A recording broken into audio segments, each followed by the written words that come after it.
बोल गजानन महाराज की जय। अपने ब्याह सवा का दिन चल रहा है।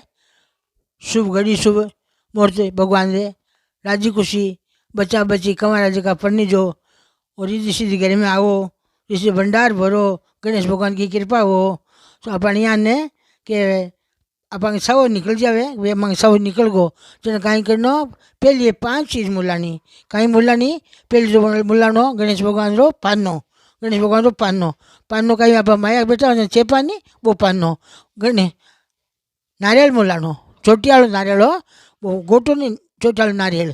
પછી કાંઈ મુલાના ગુડ મુલાનો, પછી કાંઈ હળદી મુલાની, પછી કાંઈ મૂંગ મુલાના આને કાંઈ કે 5 चीज घर में जानी। गेणो घड़ाओ थे, गेणो घड़ो जो पेली चांदी बींटी लानी बीने वास्ते। क्यों बाबा सगाई करने जाओ ना तो पहले चांदी की बींटी फिराजो, सोनारी बींटी नहीं फिरानी।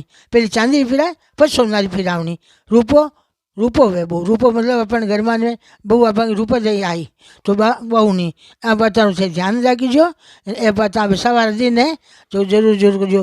गणेश जी वास्ते लाल कपड़ो मुला लेनो, कपड़ा मुलावण जाओ बड़ी बात जन गणेश जी ने दुपट्टो मुलावनो कसुंबल। बोल शिवान की जय।